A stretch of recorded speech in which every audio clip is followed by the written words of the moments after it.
Hey there, Parker X listeners. This is Brett Wood coming at you with another blast from the past episode we recorded back in March of 2020 at the Mid-South Transportation and Parking Conference. This conversation is with Brett Munkel, Vice President for Healthcare and University Services at SP+. In this chat, we talk about how he got started in the parking world, the work he's doing at SP+, and on university campuses in particular, the evolving parking and mobility spectrum on university campuses, how SP Plus is managing event parking and traffic demand and congestion with data-driven practices, the importance of context-sensitive planning and design of university transportation systems, and the overall trends we're seeing in campus growth and population. Hope you enjoy.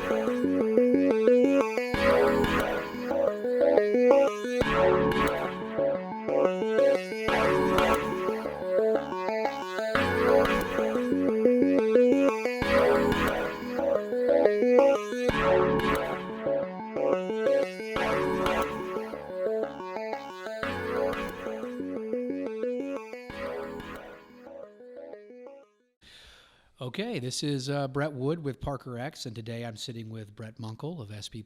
We got a real Brettapalooza going on here, so welcome, Brett. Thank you, sir. Brett, we're glad to have you on the podcast today, and it's going to be a little weird saying your name every time, but right. we'll get used to it. So I'd love to start off with just your origin story. How did you fall backwards into parking and get into this fun industry? Sure. Yeah, we all have one of those. So it actually starts at church. I was a Sunday school teacher with my wife, and a gentleman, Victor Irahita, was an assistant. And we had, I think, 4-year-olds at the time. And Victor would always sit in the corner and build these towers with the kids. After about 6 months of doing that, and the wife and I, we led the class. After about 6 months of doing that, Victor and I started talking, and it turns out he worked at Walker Parking Consultants at the time. And I was working at a small engineering firm, civil engineering firm, Edwards and Neff Engineering, doing due diligence studies. And through conversation, I thought I was pursuing business for the civil engineering company, and he was in fact interviewing me. That's hilarious. Yeah. So that was my introduction to parking, and then just through that got to the operational side and at SP Plus now, and it's been a good ride. So civil engineering degree? No, business management, administration. Yeah, okay. So it's I was doing site due diligence studies. We did a lot of work with Ruby Tuesday restaurants for whatever reason, and I traveled throughout the Southeast, and I put together big binders about what you could put here and all the rules and regulations and zoning, and but parking was a piece of it. So that's how I got introduced into the industry. Fair enough. Okay, and University of Georgia, right? Yes, sir. All right. Yes, sir. University of Alabama, Roll Tide. There you, yeah. Back and forth. I need the pen. That's right.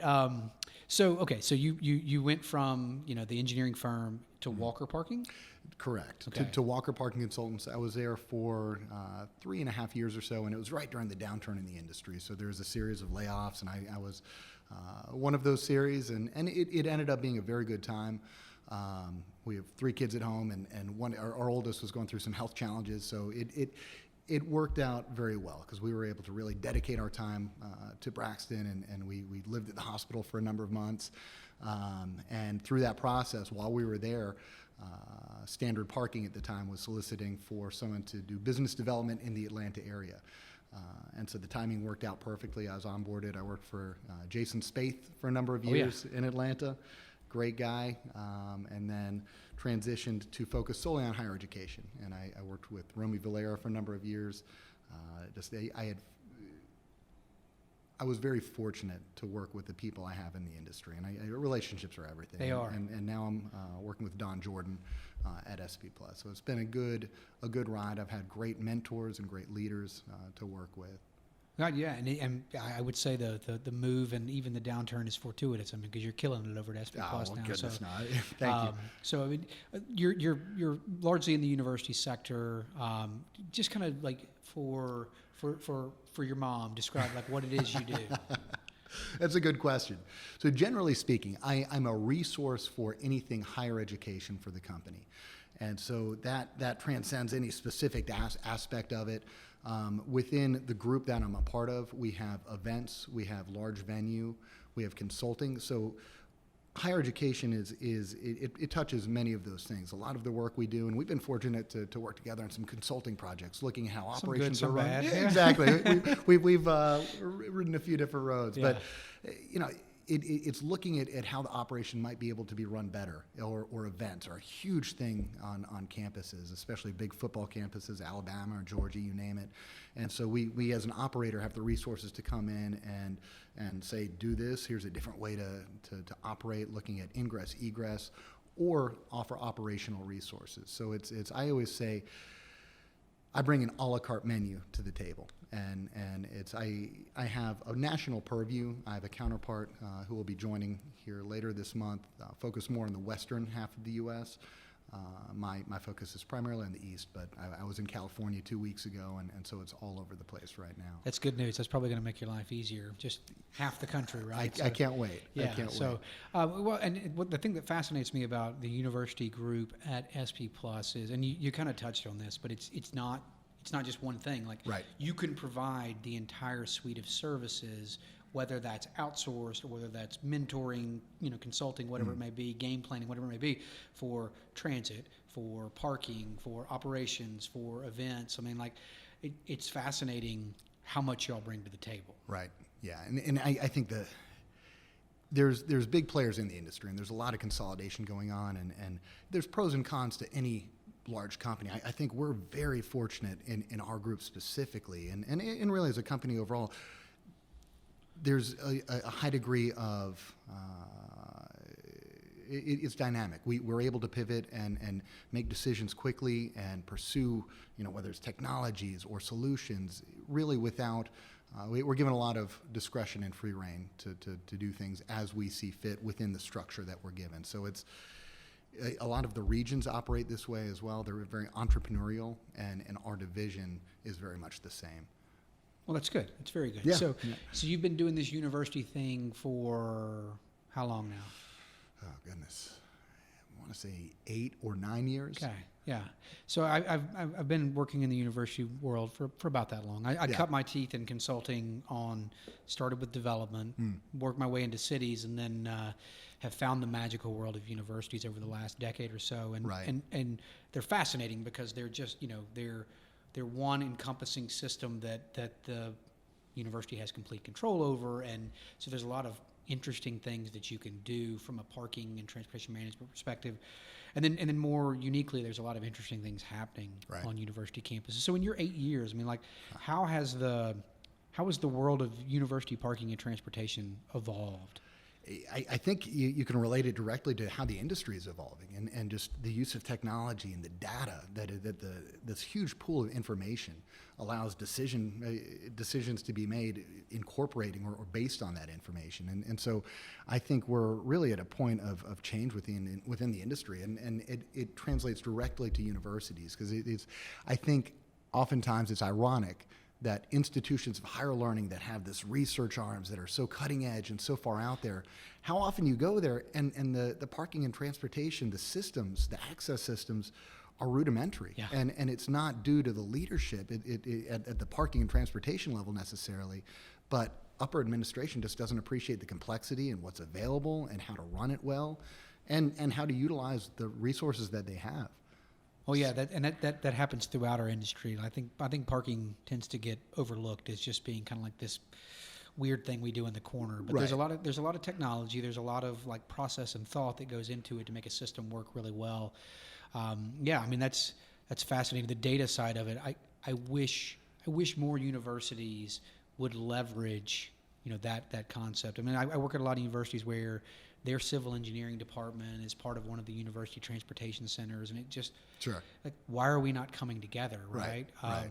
Auburn is an interesting example of that, where a few years back, Auburn, took advantage of some students on campus to create an application for them to do parking occupancy. Like that. I think it's these folks that are on our lanyard here. Park, yeah, right. And so I'm like, there's almost like this incubator on campus of really smart people that want to change the world. That are also cheap labor, Right. Right. So I wish more universities took advantage of that. The other thing I'm seeing a lot of is just the way, the migration of students, like how they get around and the choices they make.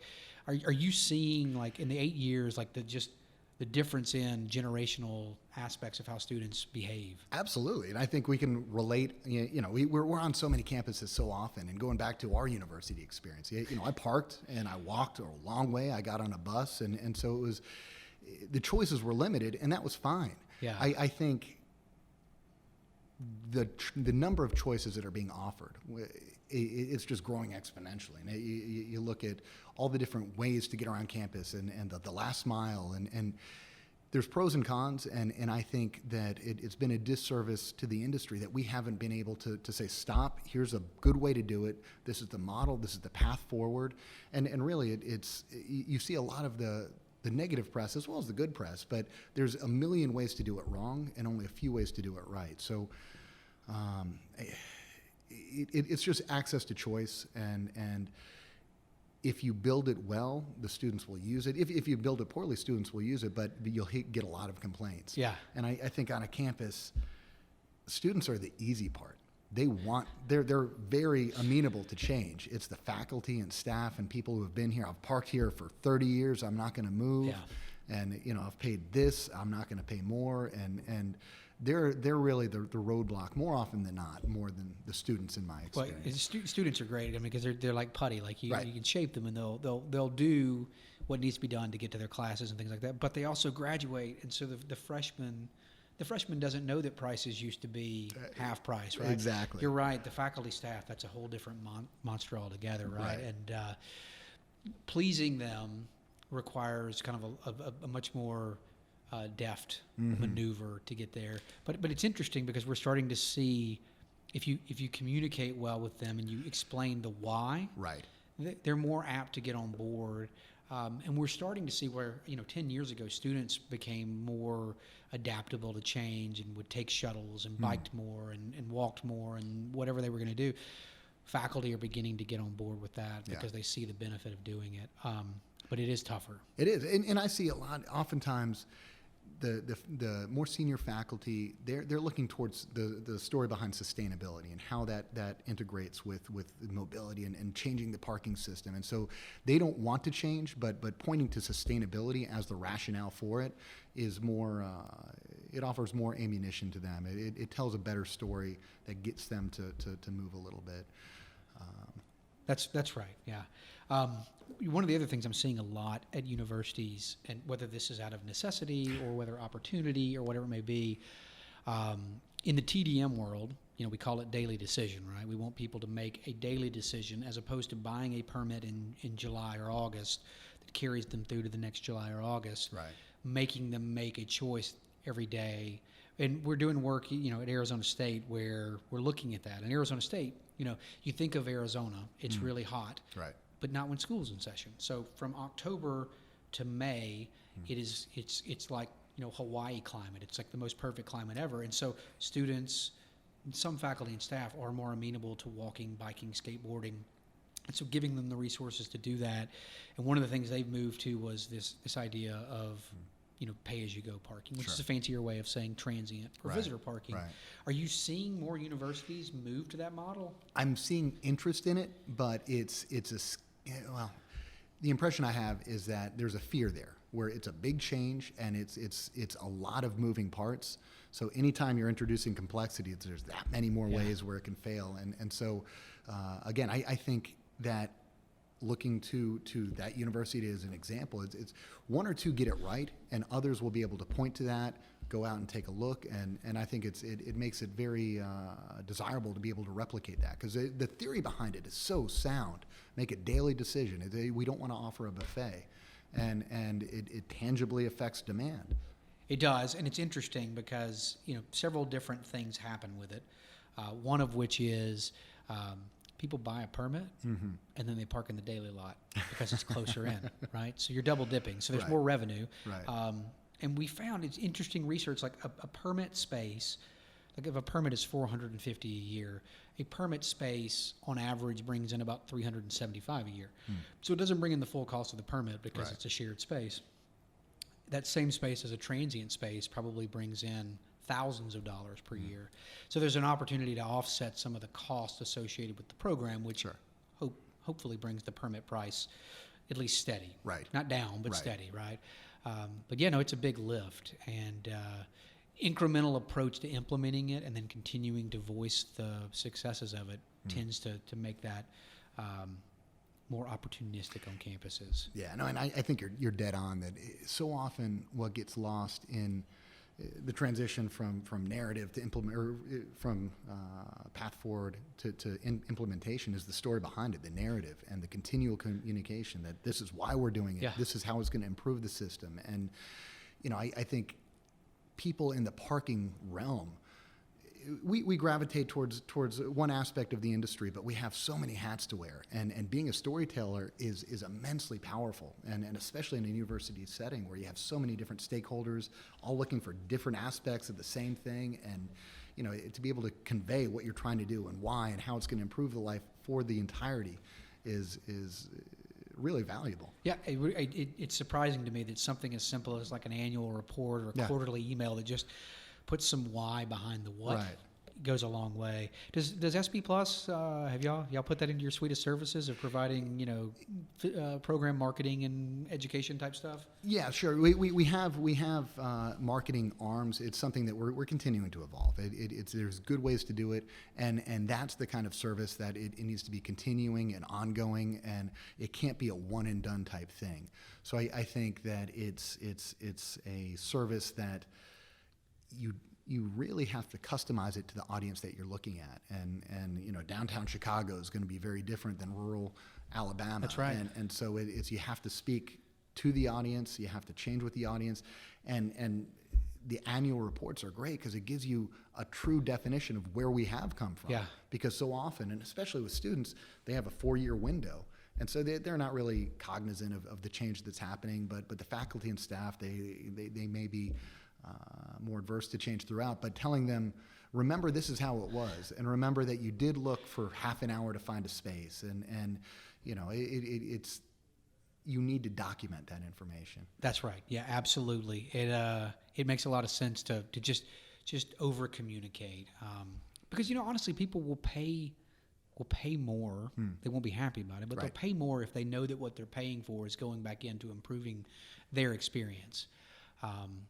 They won't pay a lot more, but they'll pay a little more. Yeah, well, and I'm a huge advocate for choice. And in discussions, and we did some stakeholder meetings at a school up in New York a couple weeks ago, and it's people hate the system they have right now, but they love the concept of choice, but they know that things have to change to get to that point. Yeah. And so it's just ingraining the benefit to that decision, and there's a path forward, and your cheese has to move a little bit. It does, and sometimes just documenting and communicating the trade-offs, right? Like you may not like either outcome, but here you help choose the outcome. Yeah, a lot more university parking and transportation programs, just a transparency, an outreach arm could go a long way. So yesterday, I said it on your presentation yesterday, we're here at the Mid-South Parking and Transportation Parking Conference.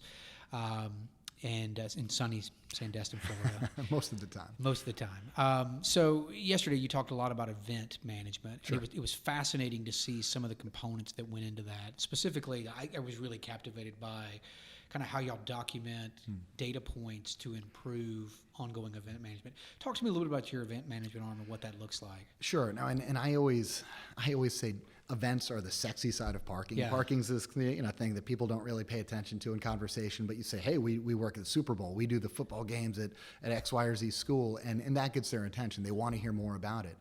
And so the documentation of data, we use a lot of videos, and we're always looking for ways to document what's happening on a campus, looking at an intersection, at key junctions, and identify how that can be improved. And so it's very similar to the consulting work that you do on a campus day to day. And I approach class change or shift change at a hospital the same way as I'd approach a football game, because it's a huge push of people coming in, a huge push of people leaving, and the same underlying principles can be applied.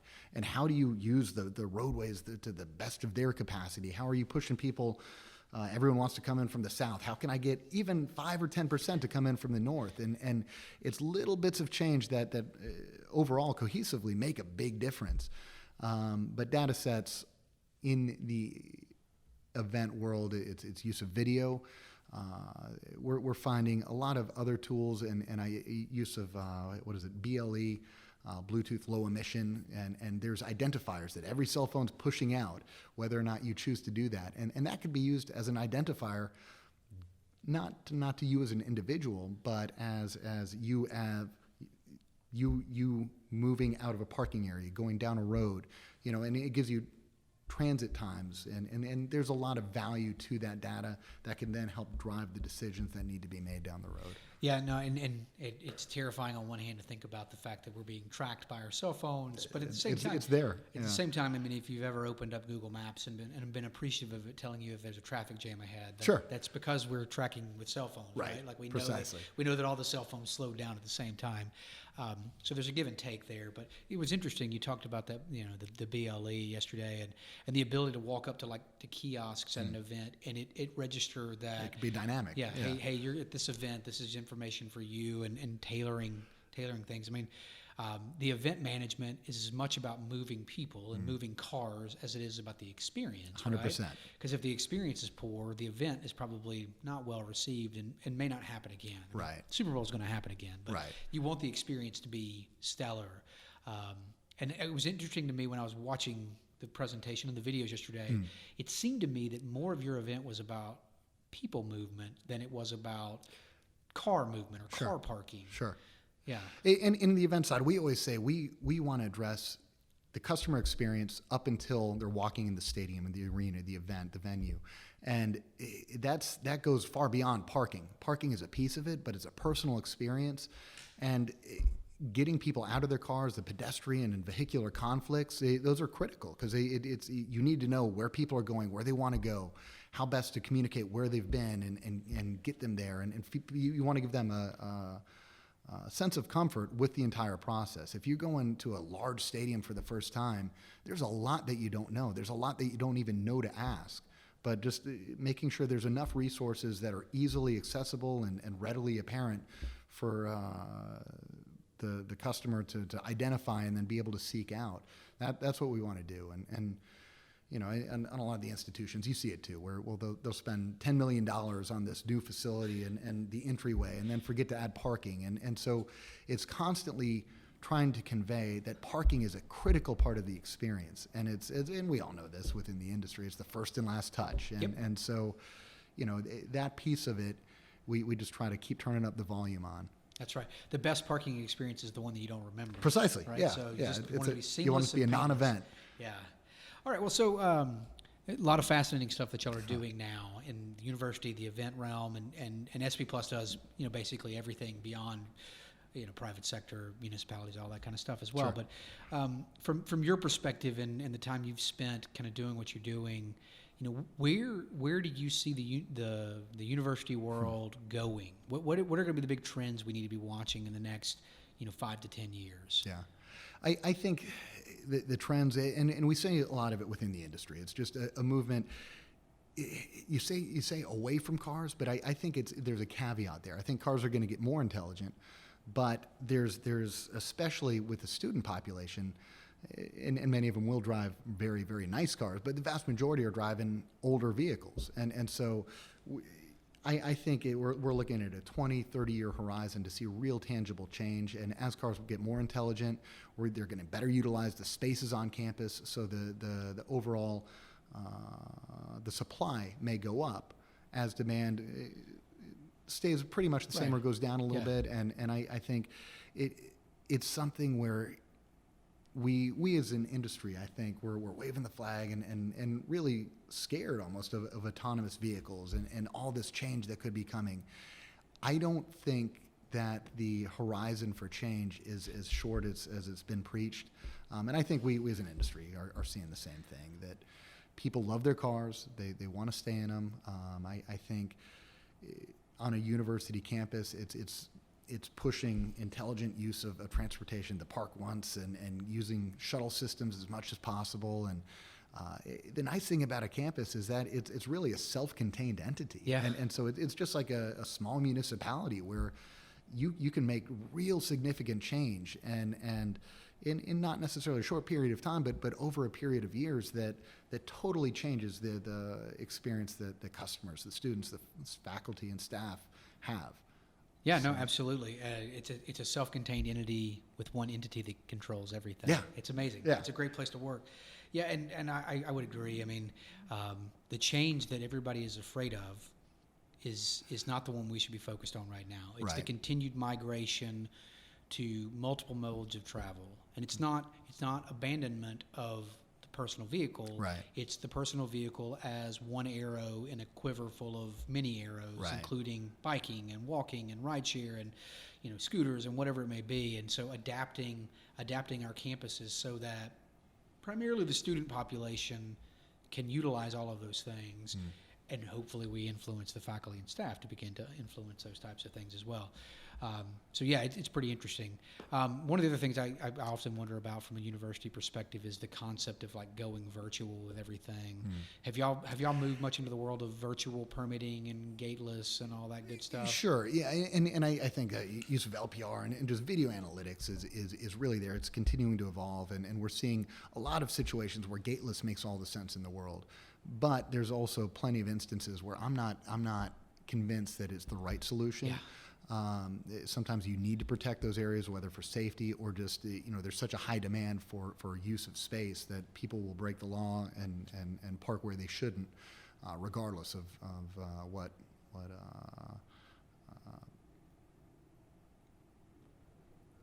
what the results might be from that. For when ticket towing, you name it. Sorry, I lost track of my train of thought. That's yeah. okay. I mean, I think where you're going, and I appreciate this, is it's not one size fits all. Right. Like we can't just 100%. apply one solution. Penn State is going to be completely different than Alabama. Is going to be completely different Right. than the University of Alabama. Huntsville is going to be completely different than Texas. Right. And so it's all context sensitive, which hopefully people are thinking that way. Like let's Right. design and adapt our systems so that they're for the people that are being served by those systems. 100%. Yeah, it's again. I think we sometimes move too fast and think that we can just apply any type of thing, which is one of the things I like about the way you're working is you really get in with the universities that you're working with and learn what they're doing before you make them adapt to new ways. Right. Yeah. Right. Yeah. You need to lay out the path forward and communicate. It's all a personal experience. Yeah. Well, this has been fascinating. I'm always intrigued by the world of universities and how they're adapting. One last question for you, and this one's kind of, I've been thinking about this because we're starting to see a place where enrollment at universities is starting to plateau. Or in some cases, there are a number of smaller, liberal arts colleges where enrollment's beginning to decline. Right. And then there's mega universities like, A&M and ASU where they're continuing to see population growth. What trends are you seeing in the world of university evolution? Yeah, no, I think, and to go back to the question before too, the virtual attendance, that is something that's a big fear on institutions. A lot of times the upper administration is not dismissive of it, but it relates to this question in that I think the top tier institutions have nothing to worry about for the foreseeable future. It's those smaller colleges that they're seeing continuation of a decline in enrollment, and there needs to be some real determination of where to go, and parking is going to be affected just like everything else. It's as attendance declines, they need to get real with what their budgets need to be, and I think there's a gravitation towards the larger schools, just candidly speaking. Absolutely. I mean, there's a certain movement among younger generations that higher education may not even be the solution for everybody. Like, Right. I mean, when you and I went to school in the Right. Late 90s, early 2000s, here's your path, and and this is yeah, it. yeah. Everybody went to college. That's what Right. you're supposed to do, and I don't know that that's where everybody's going nowadays. And we have to start thinking about how universities adapt to that type of model. And a good friend of mine worked in the financial industry, and we've had conversations about the same. And he always pointed the fact, just from a purely economic perspective, those large schools, or not the large schools, but many schools turn away a huge number of students every year. So it's still a seller's market. So until that dynamic changes, I think that those institutions at least are going to be doing just fine. They're going to do just fine, and perhaps the smaller institutions need to rethink the model of cost of attendance and all those types of things. So incentivize the attendance of those places. So, well, again, this has been fascinating. I do appreciate you appreciate you doing this with us, and I always love geeking out about parking and spending a time with another Brett, right? Yeah, exactly. So, thanks, and look forward to working with you again in the future. Likewise. Thanks Brett. Man.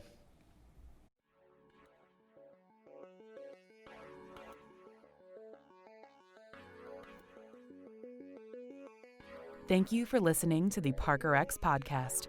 We sincerely appreciate it and hope you are enjoying our content. Please remember to rate, review, comment, subscribe, and share. And follow us on LinkedIn, Instagram, Facebook, and Twitter. The following has been a production of Parker X.